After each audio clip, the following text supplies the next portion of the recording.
Hi everyone, nubkeks here. Welcome back to Nub Raids. I'm recording this video first thing on Bank Holiday, Easter Monday morning. Let's dive in, shall we? Dhukk the Pierced. That's who we're talking about today. And I actually believe Dhukk the Pierced, in fact, not just believe, I strongly believe, Dhukk the Pierced is the #1 epic to get at the start of the game.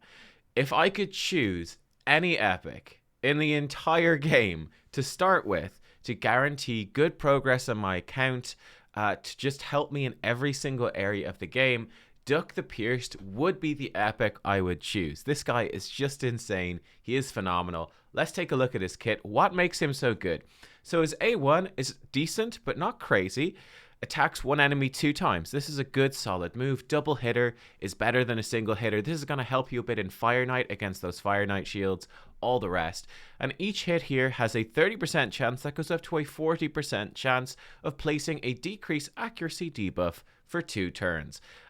This is a great solid debuff. This actually carries through and keeps him viable, strongly viable in fact, even into things like the Hydra clan boss, which is where decreased accuracy really becomes a premium ability.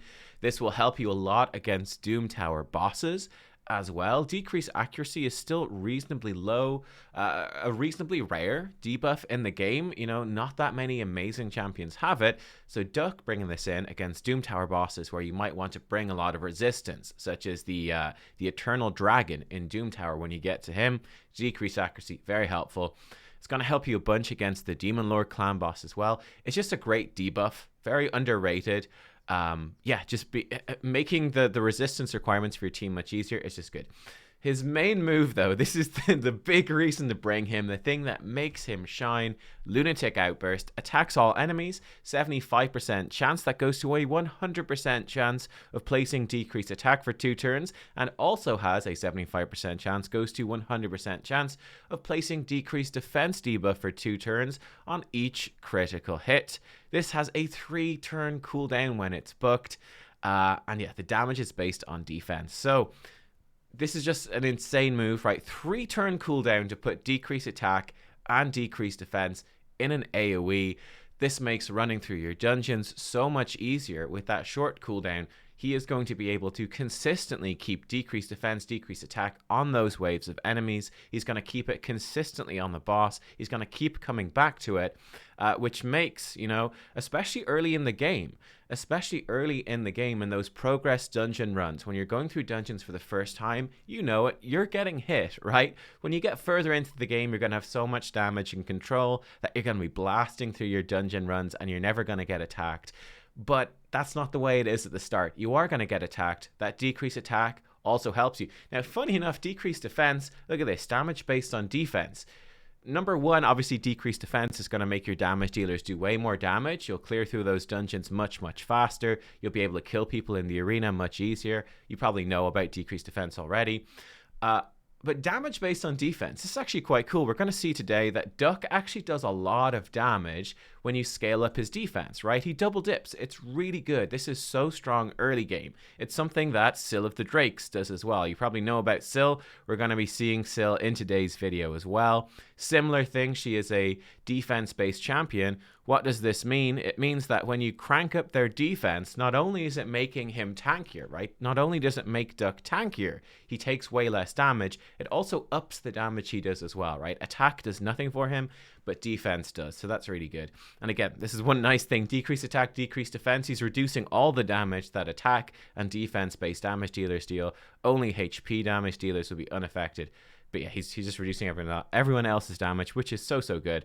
So yeah, and this, you'll see it smacks pretty hard. Shrieking Display, then his A3, 4-turn cooldown when it's booked up here, puts Provoke for 1 turn on the target enemy and has a 75% chance of placing Provoke on 2 other random enemies. And it also puts Reflect Damage on him for 2 turns, Unkillable on him for 1 turn. This move actually isn't super good. This one is a bit questionable. In some of your runs, you're definitely going to want to simply turn this off. It's not going to be that useful. I think the main use for this is, is definitely just in that early progression where you kind of just want to, you're not going to worry too much about Mad Chopper and the damage he can do with his A1, because this isn't an attack, right? He just puts the debuff, but it's certainly a bit unreliable. But, you know, you're progressing through Dragon or whatever for your first time. You don't have a lot of crowd control. There's still a bit of extra crowd control, might be just what you need, right? That might be just what you need. And then his aura, 31% defense in faction crypts. This is a really, really good aura for the orcs. Very helpful, very strong. So yeah, let's take a look at how I've built him and what we want to be aiming for. So generally speaking, his sets are pretty straightforward, right? His main priority is obviously accuracy. You want his accuracy high enough to land those debuffs. You want to aim for about 200 accuracy for up to dungeons level 20. That's going to be plenty. When you start pushing further then into, you know, dungeons above level 20, Doom Tower hard, if you're using him in arena, that's where getting more accuracy becomes better. When you get a bit further, you could be pushing up to, I have him about 330 accuracy. 350 accuracy is fine. Haven't fully rolled up his banner, but 350 accuracy is pretty much good for everything outside of a Nightmare Hydra when Head of Suffering is in right now. If Head of Suffering isn't in, Nightmare Hydra 350 is actually plenty as well. So you're pretty good right there. The other thing, we're obviously going to give him a good chunk of speed, right? He wants a good chunk of speed. He needs to be faster than your damage dealers is basically what you're looking for with any debuff or any decreased defense. You want them to go before your damage dealers. So whatever your damage dealer is running at, you want Dhukk to be a bit faster. I mean, I would say early game, you're typically looking for your damage dealer to be about 170 speed. Dhukk the Pierced should try to be somewhere around 200. And then when eventually you get your damage dealer maybe up to 180, 190, maybe even 200, Dhukk be going up to maybe 220. End game, perhaps 250. I don't even have him that fast, but that's okay. And then we also, this is very important, he does need 100% crit rate. Okay, because his lunatic outburst, his A2, only puts decreased defense if he crits, so he needs 100% crit rate. What do you do after that? Well, here's an interesting thing, right? So obviously he doesn't need attack. We're going to skimp on resistance as well. We're not going to build for that. Defense. You want to focus then on defense, upping his defense as much as possible, but you can actually completely ignore HP. This is a sneaky thing for progression that can be very important. Again, we're in this situation where, yeah, the enemy waves are going to be hitting us. The way that the AI often works is that they're going to, well, they prioritize hitting something that's good affinity for them. They want to get that extra crit chance. But they'll also prioritize hitting targets with lower max HP because they think they're squishier and they don't actually pay attention to defense. So by doing something like, okay, my Dhukk actually is maybe a little bit too much HP for some of the demonstration here. We'll see. But by having him relatively low HP and high defense, he'll take loads of these hits. It's effectively almost like another provoke just by exploiting how the AI works. And that can make our team much more survivable. I was going to bring in Cold Heart. Let me double check. I have a Cold Heart here. She has 4-6. So I'm not sure actually. Dhukk might be slightly. My Dhukk might be slightly too HPE for this to work. Does he have more? No, he has a bit less. So hopefully this will mean that enemies will more often prioritize hitting Dhukk than they will the Cold Heart, right? So Cold Heart or Royal Guard, some of these really top tier enemy max HP nukers. Let me show you Royal Guard as well. Royal Guard would actually be, maybe we'll put Royal Guard in the run. Maybe we'll put Royal Guard in, who's running in with 48,000 HP. He's coming in, he's a max HP nuker. You crank his HP up and he does damage with just crit damage, right? Royal Guard's going to be an amazing combo when you're lucky enough to get one with your Dhukk, because you build Royal Guard with actually fairly high HP, and he won't be targeted then. Even though he's low defense, they'll target Dhukk instead. Let's take Dhukk into some action then, and I'm going to switch it up. We're going to put Royal Guard in, and I'll show you what I would do here. So we're going to come in. Let's take a look here at Dragon 20. I'm not going to use this team. So I'd set this team up. Let's take out Cold Heart. Let's put on Royal Guard instead, so we can maybe see that in action. Where is Royal Guard? There he is. And this is sort of a somewhat early game team. You know what? Actually, let's take out him. Let's put in the Cold Heart as well. Let's actually see that in action. So this is going to be a somewhat, I'm slightly in the way, but you get the idea, a somewhat indicative team of early game. Of course, my gear is going to be better, my Great Hall, but it will still give you a rough idea. So we're going to have Apothecary in the lead. He's going to be giving us increased speed, filling turn meter, and he's going to be healing us. He's also going to be very good in Fire Knight for that triple hit at random, 3 hits against Fire Knight shield. Very, very good. And Apothecary, likewise, you can often build very fast. And up his defense, leave his HP low. He can do a similar sort of tanking thing. Dhukk is going to be coming in, giving us that decreased defense, decreased attack. Seal of the Drakes, obviously your 6-month login reward. She's going to, once you get her, she's going to step into every single one of these teams. She's going to give us AoE crowd control with stuns. She's going to give us a revive. She's going to be healing us every time she takes a turn. Then we're going to have Coldheart, who's going to be coming in and doing big max HP damage and a bit of AoE damage. Royal Guard, again, is going to be coming in and doing this sort of stuff. So this is a really, really solid Dragon 20 team that you can be putting together, probably even in the mid game, and hopefully gives you some ideas for even that late game as well. So here we go. So Apothecary, we can actually leave do what he wants. Now, with Dhukk the Pierced, we'll obviously set him to always prioritize Lunatic Outburst, okay? But when we get to round 3, I'm actually going to turn off Shrieking Display, right? Why would we try to provoke the dragon? The dragon is immune to debuffs. We don't care about that. And these things are fairly minor. Let's just try to get decreased accuracy on that dragon so that we can potentially start resisting some of the poisons and the stuns and stuff that he throws at us. And we can put Lunatic Outburst to priority 1. I believe he'll always prioritize Lunatic Outburst anyway. Syl can do her thing. That's totally fine. For Coldheart, we'll just set this as priority 1 and we'll set this as priority 1. And yeah, that should basically do it. I think we're going to be good right there. Yeah, here we go. Let's dive in and we'll see this dragon run. So it should be fairly straightforward, hopefully. Basically, Apothecary is going to increase our speed. Syl's going to lock him down. And then you see Dhukk, he's come in and he's put that decreased defense. So he's going to help our team hit much harder. He's going to throw out some provokes as well. And yeah, we're going to start knocking these guys down. You can see that, okay, I actually probably outgeared the Dragon 20 quite powerfully, so we're actually able to rip through. Here we go. Actually, look, there we go. There's one thing that we could change up potentially if we're in this situation. We could go into the AI and tell Dhukk to use his A2 as his opener, but then not to use it again on wave 1, so that we could come into wave 2 and have it ready to go. Let me actually show that to you straight away in action, so you can see exactly what I mean. So if you're in this situation, you might want to do this, where I said, okay, I smashed through that wave really easily. I can tell him to not use Lunatic Outburst. I say, don't use that, but do use it as your opener. Okay, and I could do the same thing, maybe not the same thing here, just in case it doesn't come back on time. I can say, I want you to do this once, but not again. Same thing with Syl. Don't use it, but do use it for your first move. So they're both set up like that. Coldheart, let's set her up like so as well. Just make sure she has all this stuff going. And Royal Guard will just set him to priority 1, takedown all the time. I think that's going to be very nice. So, yep, there we go. Perfect. Okay, double check. We're good. We're good. Yeah, we're good. Okay, so let's go in now. So what we'll see this time, again, you might not need to do this, right? If you're not killing the wave as fast, this is something you might not need to do. But here we go. So I've told them to use their AoE moves first. Dhukk and Syl. Dhukk did his AoE decreased defense and decreased attack. Syl did her AoE stun. They did it as their opener, but now they're not going to do it again. They're going to save those moves. So you see this time, when we get to wave 2, we've customized our AI, and they're going to have those moves ready to go. So here we go. We're on to wave 2. Syl does her stun. Boom. Dhukk, decreased defense, decreased attack, and we're off, right? We're away. This is great. We could do a similar thing with Apothecary speed boost. We could do similar things with our AoE nukes. It really depends on your team and what you have set up. Obviously, be careful if you're struggling, like on that first wave. Slowing them down and that sort of thing would be a pretty bad idea. But you can see with this team, we're absolutely ripping through. Between Syl's stuns, Dhukk the Pierced's, his slight provokes, and Apothecary just speeding us up, we're able to stay way ahead of the enemy. We're not stressed at all.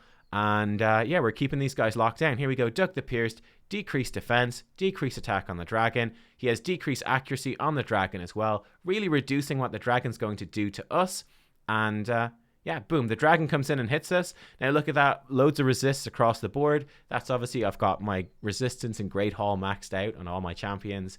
So I'm going to be resisting much more than you would, but it still is giving you that chance.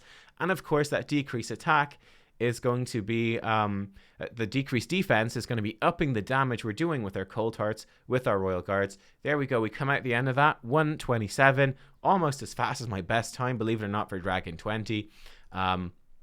Yeah, it's a really good team. There you go. So that's a really good team. And again, you can really replace all these sort of things. So if you don't have Apothecary, Haikatoon, your login reward for 1 month does the same sort of thing coming in here. Your starter champion could come in instead of Royal Guard, whoever that happens to be. Kale, Elhain, I had Galek, who's the worst one, but there you go.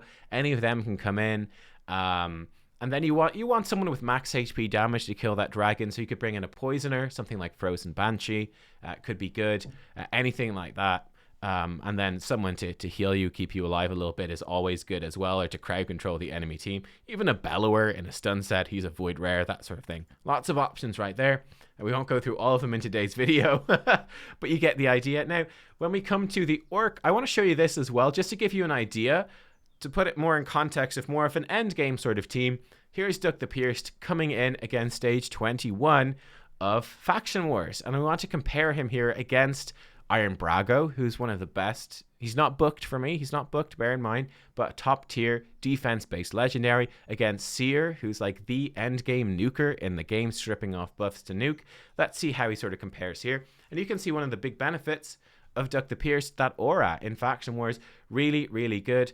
In this case, Dhukk the Pierced actually isn't my primary decreased defense champion. I actually have Zargala here. She is also applying decreased defense with her crack armor move, and she's actually faster than Dhukk the Pierced, so that's going to up his damage. That doesn't need to be the case, of course. I could be just running Dhukk the Pierced instead. That would also work. So here we are, we're on to wave 2, and yeah, we're sort of slamming in some of this damage. Dhukk the Pierced should be coming back around to his A2 any minute now. And I believe in this run, I've simply turned off all of his provokes because I'm going to be killing these waves fast enough that I don't really mind. Again, you can see here that the enemies are not actually targeting my squishier champions. They went and they were hitting Dhukk. They were hitting Iron Brago. They're hitting my defensive champions. Why is that? What's going on there? Why are they not hitting my squishy damage dealers in Seer and Zargala? Well, it's mostly, some of it was due to affinity, and then some of it as well is due to the fact that you can see from their HP bars that they actually have less HP than obviously Vrask, who's my healer. Seer has more HP than these two guys. I guess Zargala must be slightly ahead as well. So yeah, the enemies, whenever they do get a turn, are not going to be prioritizing hitting my squishy champions. They're going to be hitting my tanks effectively. Again, exploiting that AI. But we come to this boss. This boss is quite nasty. He can steal all your buffs, and then he puts all of his debuffs onto your team. Then he can also swap HP levels with you as well. So this guy's a real pain in the butt. Dhukk the Pierced can be helpful here potentially. The decrease accuracy can stop him from successfully transferring debuffs and doing debuff spread. That one can be a little bit awkward though. Sometimes Dhukk can screw you up a little bit because the decreased accuracy can come back onto your team, which definitely sucks. But one of the big advantages here is that this guy, he's cleansing all of his debuffs. Here he goes. He's doing it. You can see the decreased accuracy. He's doing that, every 3 turns. Well, luckily, Dhukk has such a short cooldown on his lunatic outburst that he comes back around and he keeps it on the boss. He's going to help you actually tear through that HP pool, which is very, very good. So we'll see if we can make it through here. Dhukk the Pierced, he still has that decreased accuracy, so he's struggling to place all of his debuffs. This A1 I don't think does. Okay, it has a chance to place a fear, so there you go. That's definitely something to watch out for. Dhukk will prevent that a little bit. We're coming around. We're doing decent damage. He's going to get one more buff swap off on us. There we go. We actually resisted it that time. Again, that was thanks to Dhuck's decreased accuracy. Wouldn't have happened otherwise. That's definitely a bit lucky. Wouldn't be relying on that. But it's something to be aware. I mean, you could potentially build a team around it, but that's going to be pretty, a little bit difficult to do. But here we go. The boss, he's almost down. Bam. 2 minutes 50, not too bad. We smashed through, and here you go. Check this out. Check it out. Look at the damage, yeah? Look at the damage. Dhukk, really, really solid damage output here. He's got really solid damage output. Why is that? Well, very simply, it's because he's slamming in those AoE attacks. Every 3 turns, he's slamming in an AoE attack. He's always attacking. He's always hitting. And because we built him so tanky, that's also upping his damage. When we've got a champion like Iron Brago come in who gives us increased defense, that increased defense making us tankier, and again, upping Dhuck's damage. So he really starts to perform very well and compete very well, very easily with, with the rest of your team, which is great. In this progression sort of PvE content, bringing in increased attack for your nukers, that can be a bit of a luxury. That can be difficult to fit into your team, whereas increased defense is doing double duty here with a defense-based damage dealer. Makes you tankier, but also is upping their damage, which is really cool. So he's performed, I would say, very, very well. So there you go. Now, I need to show you his masteries as well. I forgot it. And let me show you his individual pieces of gear as well. But that basically covers what we need to cover with Dhukk. Actually, no. Before I show you that, one other thing. Let's look at him in the arena. I'll just show you a couple of teams because we've just had reset. We're not fully set up for it. So if I was to put... Actually, let's just do it out here. Now, if I was putting Dhukk into any given teams... for sort of early game, mid game, what would I do? So if I was going for like an early game sort of speed team, he would definitely work in there. He'd be really, really good, right? Really good. War Maiden, you're often going to be farming as one of your first champions. Like Dhukk is a straight upgrade over her because not only is he doing the decreased defense that War Maiden does, Dhukk is also going to be doing decreased attack, which is huge. Dhukk is going to be way tankier. So in a sort of nuking team, let's say we'd be coming in here and we would have our speed booster with Haikatoon. We'd have Dhukk come in. We would have our starter champion then in for damage. And another speed booster would be pretty good for early game, would be something you're looking for. So something like Seeker, and you might actually switch the order like this. So Seeker's passive would trigger. This would be a pretty solid speed team for an early game player. This would be very, very strong. We've got speed boost and increased speed from Haikatoon. Then Seeker would come in, fill our turn meter some more. Dhukk does his AoE decrease defense, decrease attack. And then we've got our nuker come in. Now, Dhukk is also going to be very, very good in like a sort of go second sort of team. So it'll be something like this. And we could put in like a Vogoth, and let's say we put in Magnar. And this would be a very solid go second team, right? So we'd have Seeker in the lead, giving us that defense in arena battles aura. Really good for Dhukk as well. Seeker, when he gets hit, he's going to put increased defense on our team. So that's going to protect us too. Like when the AoE hits come in, it's going to hit Seeker first, then Dhukk, then Magnar, then Vogoth. So it's going to go in that order, which means that the increased defense if Seeker gets hit is going to be on the rest of our team, help them stay alive too, which is great. Dhukk is going to be great here. He's going to be tanky. He's going to give us decreased defense and decreased attack, help us get through the enemy team. Vogoth in the last position, specifically really in here to heal us by 50% of the damage received. Again, because of the order of hits, right? Because AoE hits actually go 1, 2, 3, 4. It means that he gets hit last, right? Which means that, so first of all, Seeker gets hit. Seeker puts increased defense on everyone. Then they get hit. Then Vogoth gets hit last. Then he heals us by half of the damage taken. So anyone who survives, which hopefully we will because these are tanky champions, we've increased defense, Vogoth will help heal them back up and actually make our team much more stable, really enable us to take those hits. Then we'll put in someone like Magnar, who's a high HP. Basically, he is a HP AoE damage dealer, right? So if they put decreased defense, decreased attack, his damage isn't going to go down. He hits extremely hard AoE as well. Dhukk is going to make him hit even harder by putting decreased defense on the enemy team.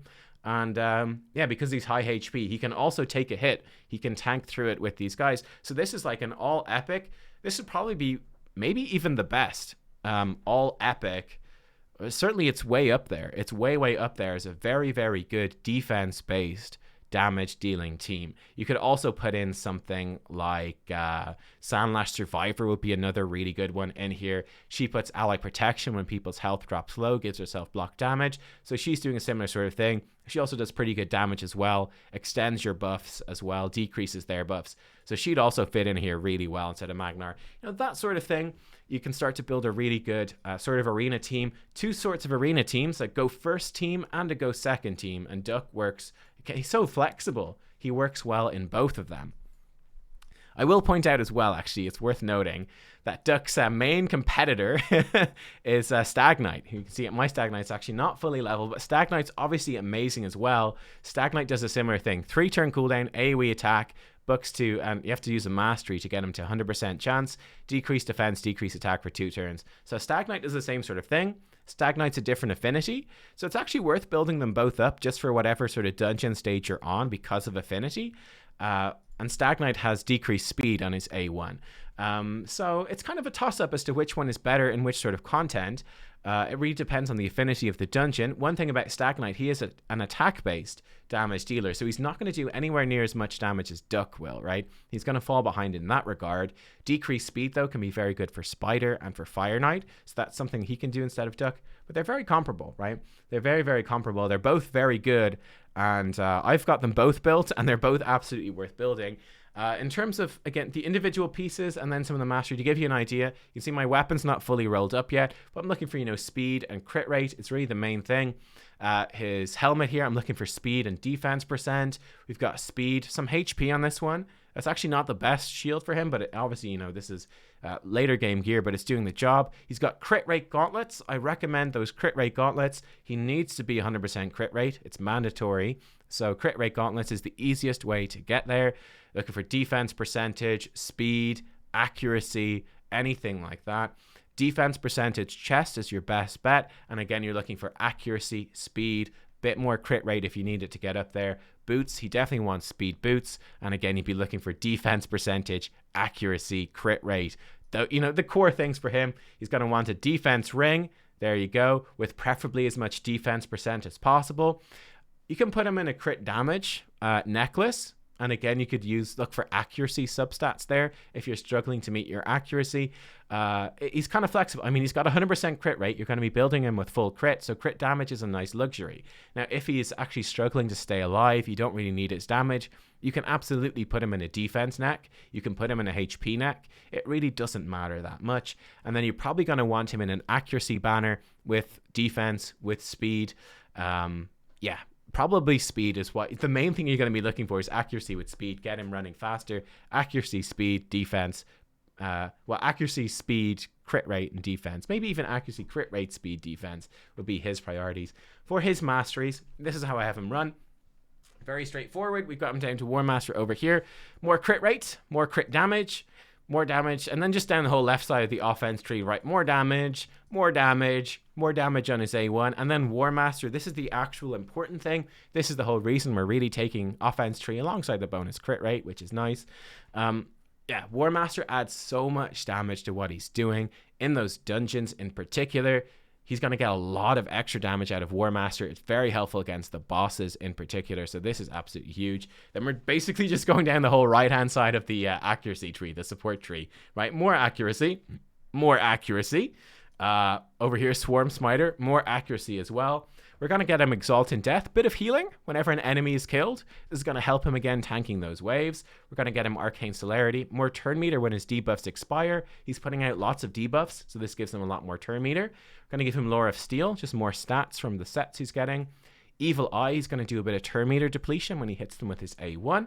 We're going to give him Sniper, increased chance of placing debuffs by 5%. That just makes his A1 landing decrease accuracy a good bit more consistent. And then we're going to give him Master Hexer, 30% chance to extend the duration of any debuff, right? So his decrease accuracy, decrease defense, decrease attack, extend those all. And that becomes very good. I mean, like if he puts decrease defense, decrease attack for 3 turns, he has it on a 3-turn cooldown. It's like permanently up then, even if the enemy is somehow running at the same speed as Dhukk, which is really, really good. So there you go. That is Dhukk the Pierced. Yeah, he's super good. So good. Yeah, like I said, I think he's the best epic, the number 1 epic to max out. If you get him early on, you are absolutely delighted. You're going to max him out. You should max him out. Once you can get him up to that 100% crit rate, maybe a little bit of stat requirements because he does need good speed, accuracy, and crit rate. So that's a little bit intensive in like your first couple of weeks of playing. But I mean, by the time you're 1 month in to 6 months in, this guy is literally going to be your MVP in every single team. Arena, dungeons, Demon Lord Clan Boss. He'd be really good in Demon Lord Clan Boss as well. He's going to be good for you in Hydra late game. He's going to be amazing in Faction Wars, amazing in Doom Tower. He's just fantastic everywhere. You probably run him very successfully in campaign, by the way. If you're trying to duo Nightmare campaign to get your 3 stars, yeah, he's going to be really, really good in there as well. Throw him in with like Sill of the Drakes, Dhukk the Pierced, Sill of the Drakes. That's a very powerful 1-2 combo that's going to rip through most of that campaign. Like they're going to tank through it, no problem, do tons of damage. Really, really good. So there you go, guys. Hope you enjoyed, and I will see you next time. Thanks for watching. Bye-bye.